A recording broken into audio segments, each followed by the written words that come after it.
Assalamualaikum warahmatullahi wabarakatuh. Perkenalkan, nama saya Amelia Putri Salsabila dari kelas E, Program Studi Ilmu Komunikasi. Di sini saya akan mendapat tugas ujian ulang Pancasila. Ini saya akan menjelaskan tentang oligarki, tapi sebelum itu saya akan menjelaskan tentang apa itu Pancasila.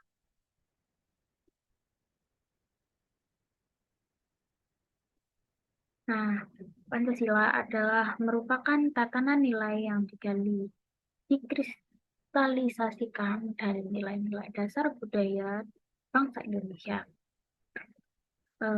Nilai-nilai luhur dari Pancasila yang disepakati sebagai dasar negara, pandangan hidup, ideologi negara, serta dasar etika politik bermasyarakat dan bernegara. Fungsi dan kedudukan Pancasila adalah sebagai jati diri bangsa Indonesia, sebagai ideologi bangsa dan negara Indonesia, sebagai dasar filsafat negara, dan sebagai asas persatuan kesatuan bangsa Indonesia. Nah, di sini kita sebagai remaja Indonesia, kita harus menanamkan nilai-nilai Pancasila dalam kehidupan kita, dalam diri kita, dikarenakan banyak sekarang anak muda zaman sekarang itu mengabaikan nilai-nilai tersebut. Nah, dimulai dari diri kita sendiri, kita harus bisa menyalurkan apa itu nilai-nilai Pancasila dan bagaimana kita menghadapi lingkungan tersebut.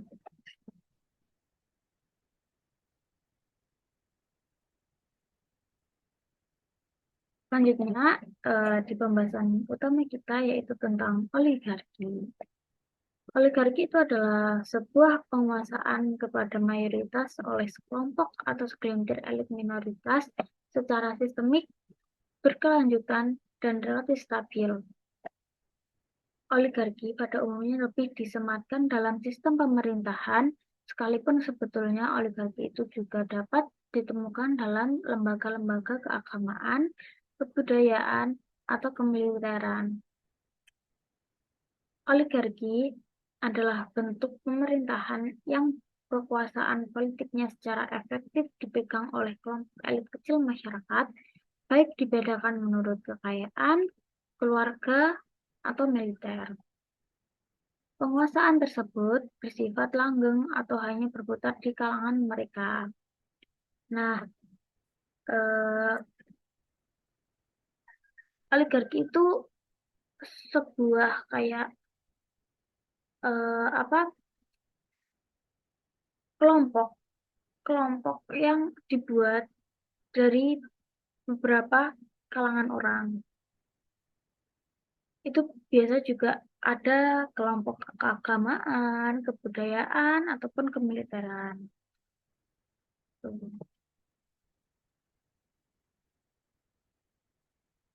Dan biasanya oligarki ini kelompoknya dibedakan dalam kekayaan atau pangkat dalam sebuah masyarakat.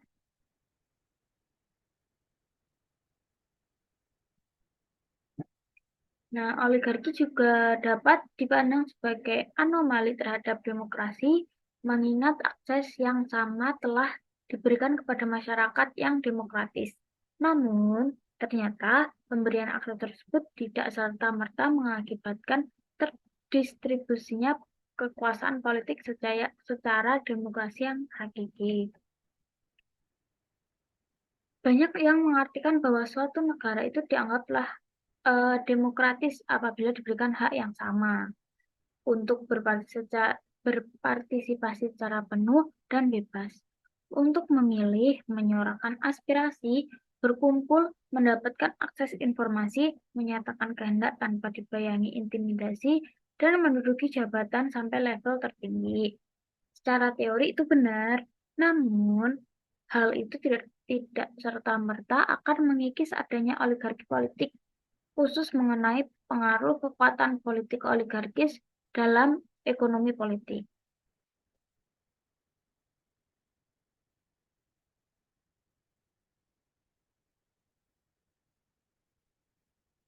Nah, di sini ada beberapa contoh fenomena dalam oligarki. Yang pertama adalah kepemimpinan di beberapa partai politik yang kaum elitnya berada di lingkaran keluarga yang kadernya secara turun-temurun atau silih berganti dalam beberapa keluarga.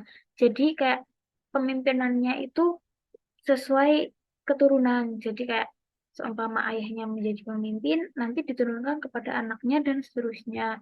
Itu eh, beberapa dari kaum yang elit ya mungkin.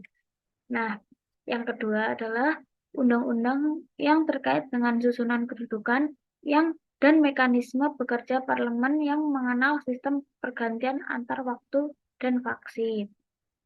Nah, ini biasanya menurut undang-undang dan ada jangka waktu. Itu kan. Yang ketiga, rekrutmen anggota kabinet yang berasal dari keluarga mantan anggota kabinet atau elit pemerintahan pada masa yang lalu.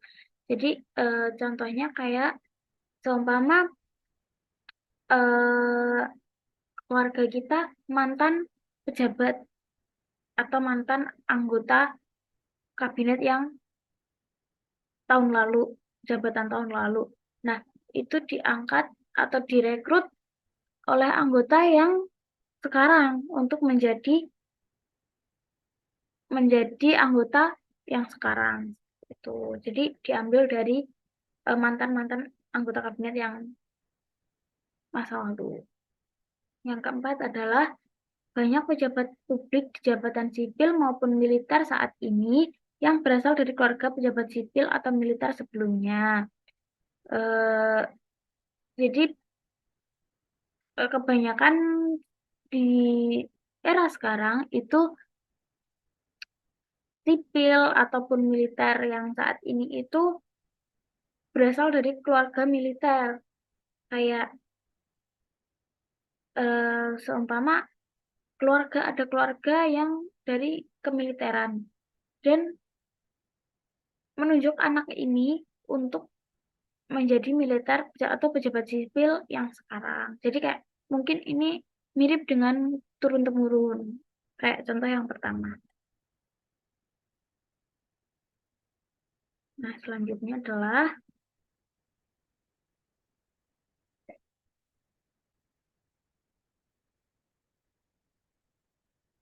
di sini ada beberapa hal yang menyebabkan fenomena tersebut kayak yang disebutkan tadi ya.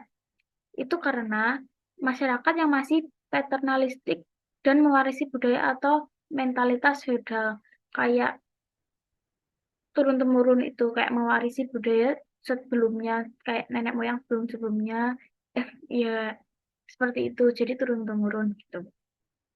Terus ongkos politik yang kedua adalah ongkos politik yang mahal yang membuat sulit orang-orang di luar jaringan elit untuk menyeberang maju dan menggiat secara mobilitas vertikal.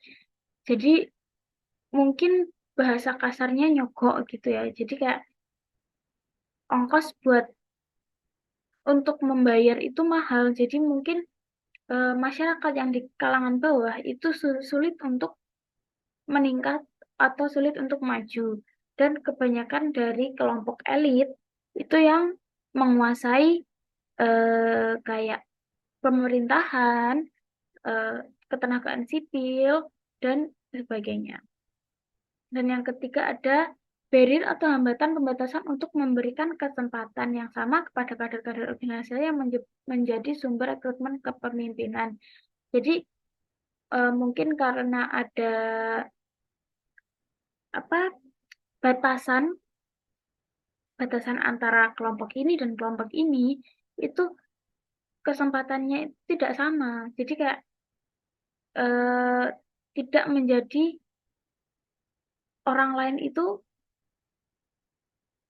ya pokoknya memberikan kesempatan tidak untuk memberikan tidak ada kesempatan yang sama untuk memberikan kepada orang-orang tersebut. Dan selanjutnya hmm, nah esensi Pancasila dalam kehidupan berbangsa, bermasyarakat, dan bernegara. Pancasila memiliki peran sentral dalam tata kehidupan berbangsa. bermasyarakat, dan bernegara. Sebagai jati diri bangsa, artinya adalah sebagai identitas yang merupakan fundamental dan intisari dari pikiran, jiwa, dan hasrat, serta perilaku dan sikap mental orang perorangan, maupun sebagai bangsa. Pancasila sebagai ideologi bangsa dan negara artinya pada tataran praktis dianut dan dipraktikkan oleh orang-orang atau bangsa yang tercemit dalam kehidupan sehari-hari yang bernafaskan nilai-nilai Pancasila. Sedangkan pada tataran ideal, artinya dalam pembentukan hukum-hukum yang diturunkan dari Pancasila sebagai sumber dari segala sumber hukum di Indonesia, maka hendaknya peraturan dan hukum selalu diuji kesesuaian dan keselarasan dengan diktum-diktum atau nilai-nilai imperatif dari Pancasila tersebut. Jadi, kesimpulan dari ini adalah kayak Pancasila itu memiliki peran dalam semua hal. Jadi sebelum kita membuat keputusan itu atau membuat peraturan, membuat apapun itu maka hendaknya itu peraturan atau hukum atau membuat hukum itu selalu diuji kesesuaian dan keselarasan dengan diktum-diktum atau nilai-nilai imperatif dari Pancasila tersebut.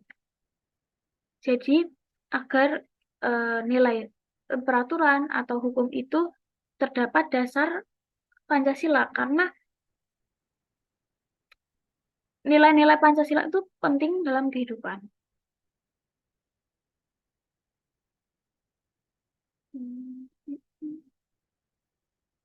Dan selanjutnya, maaf ya, ini agak lemot.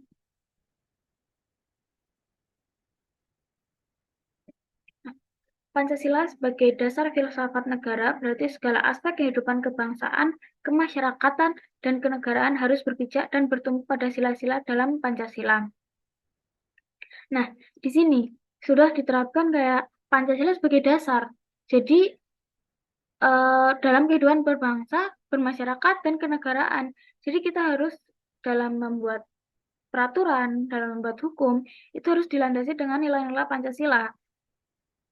Dan dalam nilai-nilai Pancasila itu sudah tertera penting di situ. Nah, Pancasila yakni yang mencerminkan nilai-nilai ketuhanan, kemanusiaan, persatuan, kerakyatan, dan keadilan. Nah, di sini ada 5 nilai-nilai Pancasila, yaitu yang pertama ketuhanan, yang kedua kemanusiaan, yang ketiga persatuan, yang keempat kerakyatan, dan yang kelima adalah keadilan. Nah, di sini yang kelima adalah keadilan. Jadi kita harus adil dalam membuat hukum ataupun apapun itu sudah ada nilai dalam Pancasila. Pancasila itu sebagai asas persatuan dan kesatuan bangsa Indonesia yang mengandung makna bahwa tidak senoktah pun keraguan bahwa bangsa Indonesia memiliki satu kesatuan sejarah, satu kesatuan wilayah, serta satu kesatuan hukum, dan satu cita-cita untuk menuju masyarakat adil dan makmur. Dalam Pancasila sudah ada 5 nilai-nilai tersebut. Jadi Pancasila itu sudah menjelaskan bahwa Indonesia itu memiliki satu kesatuan sejarah, satu kesatuan wilayah, satu kesatuan hukum. Dan dalam itu Pancasila itu, kenapa Pancasila itu hadir, Pancasila itu ada, karena Pancasila itu ingin kayak masyarakat itu bisa menjadi adil dan makmur dalam nilai-nilai tersebut.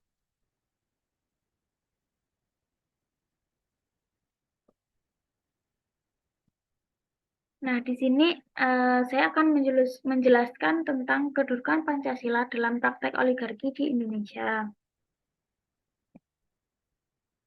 Dengan menggunakan dasar-dasar dan butir-butir Pancasila sebagai pisau analisis dalam menjelaskan fenomena oligarki di Indonesia merupakan sesuatu yang menarik. Demokrasi Pancasila yang mencirikan gotong royong dan kekeluargaan serta musyawarah atau mufakat, Pancasila mewadai berjalannya demokrasi di Indonesia. Pada dasarnya Pancasila juga tidak mengharamkan berjalannya praktek oligarki sepanjang para pemegang kekuasaan oligarki tersebut mengabdikan kekuasaannya untuk mencapai keadilan sosial bagi seluruh rakyat Indonesia. Namun, dalam sistem demokrasi yang sehat, mekanisme pengawasan yang seimbang dan bebas harus ada pendampingan ketaatan kepada hukum.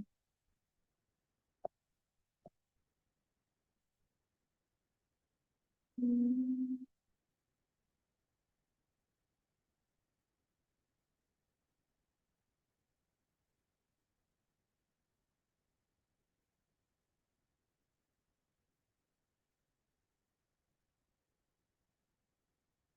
Jadi kayak eh,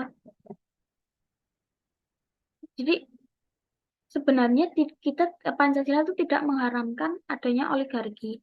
Cuma kayak kekuasaannya itu mencapai keadilan sosial bagi seluruh rakyat Indonesia. Namun, dalam sistem demokrasi sehat, mekanisme pengawasan yang seimbang dan bebas harus ada, disampaikan ketaatan dalam hukum. Hukum itu harus dilandasi dengan Pancasila.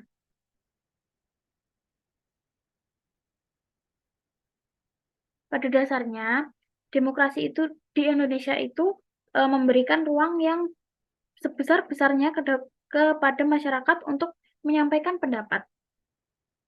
Sedangkan pada prakteknya yang paling mendasar adalah diberinya kebebasan seluas-luasnya kepada masyarakat untuk menentukan pilihan politiknya dalam bilik-bilik suara. Kalau begitu, kenapa masih timbul oligarki sebagai resultan dari proses politik pasca partisipasinya masyarakat luas melalui bilik-bilik suara yang independen pada saat pemilu. Jadi kebanyakan ya mungkin ada dalam pemilu itu masih ada yang menggunakan eh, cara yang tidak baik kayak seperti tadi bahasa kasarnya itu kayak nyogok. Jadi kayak kita tidak sesuai dengan apa yang kita inginkan. Jadi mungkin itu menjadi salah satu cekcok ya. Tuh. Nah, Pancasila itu mewadai berjalannya demokrasi di Indonesia. Pada dasarnya, Pancasila juga tidak mengharamkan berjalannya partai oligarki tadi ya, sudah dijelaskan.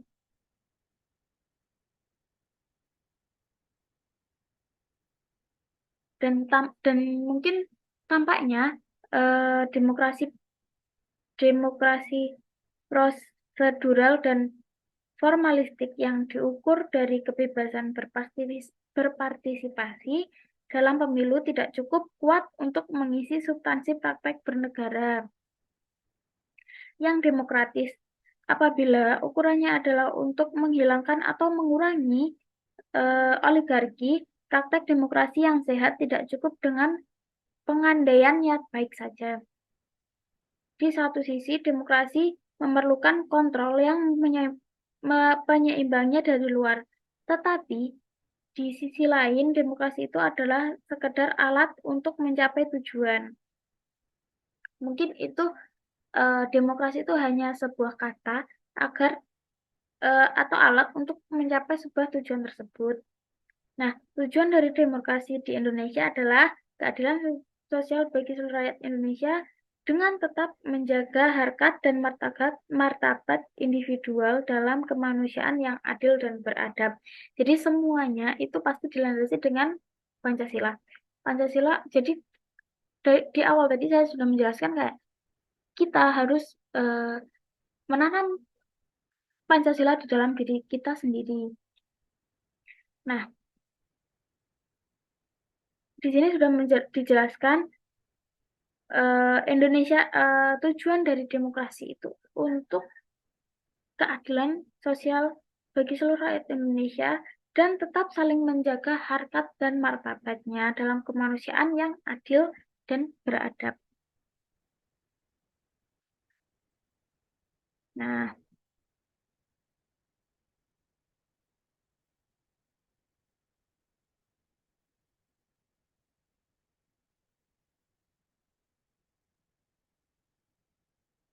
Di sini juga ada salah satu mungkin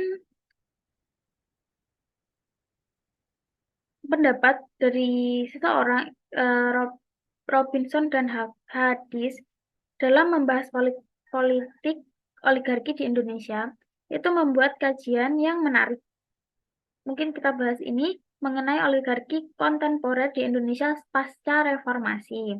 Termasuk di dalamnya adalah penjelasan yang menarik betapa dalam zaman reformasi pun sistem dan model oligarki yang telah ada pada zaman Orde Baru hanya bermetamorfose dalam hal konsolidasi dan perebutan kekuasaan, kekayaan, serta pengendalian terhadap hal-hal sipil dan hak politik masyarakat. Dalam studi itu, mereka menyimpulkan bahwa dalam transformasi dari Orde Baru ke Orde Reformasi akan ada kohesivitas pengorganisasian kekuasaan dan penguasaan sumber-sumber ekonomi dari berbagai aliansi politik yang mengendalikan pasar, daerah, rezim, dan sosial di tangan seperangkat elit. Jadi mungkin kesimpulannya ini adalah kayak semua ada di kalau ada uang ada barang. Nah,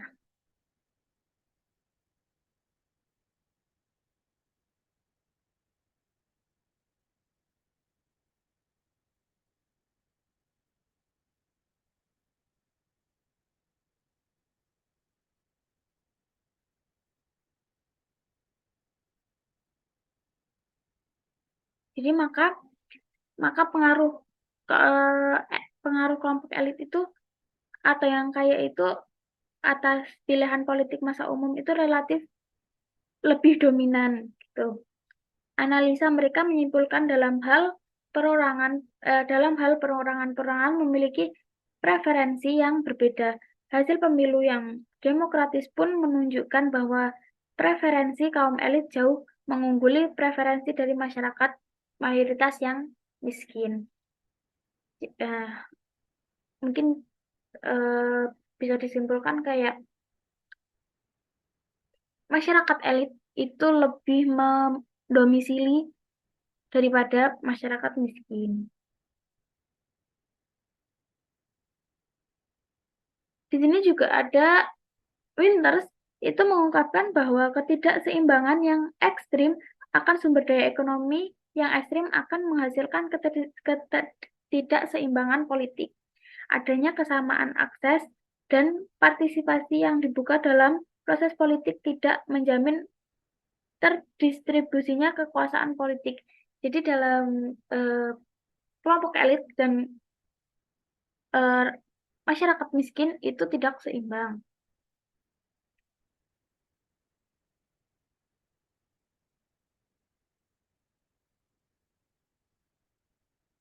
Dalam papernya mengenai Indonesia meneliti apakah hasil rekrutmen politik dalam demokrasi lokal telah mencerminkan kehendak masyarakat umum yang rata-rata miskin atau lebih merupakan preferensi golongan kaum elit berdasarkan teori apabila politisi tergabung dalam kelompok yang berbeda membentuk koalisi maka pengaruh elit itu lebih dominan.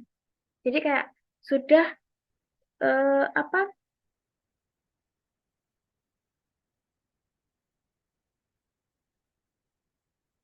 sudah dibandingkan itu kaum elit itu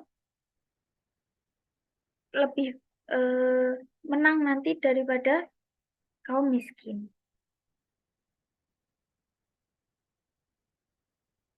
Nah, di sini pembahasan kita yang terakhir kayak yang paling penting dan mendesak untuk dipastikan adalah bagaimana agar demokrasi di Indonesia.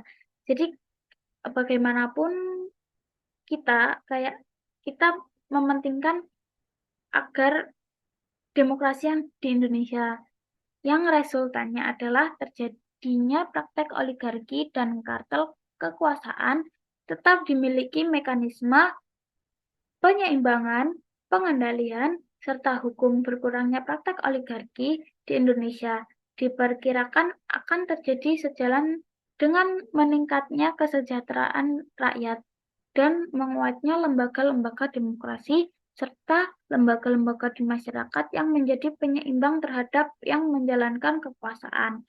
Pers dan masyarakat madani yang taat hukum dan tidak anarkis adalah salah satu harapan.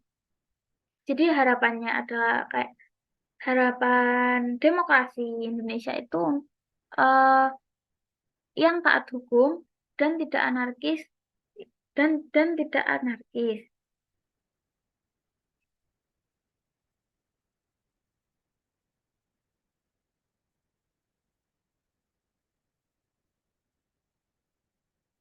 Mungkin eh, itu saja yang dapat saya sampaikan. Kalau ada salah kata ataupun mungkin agak bingung dengan penjelasan saya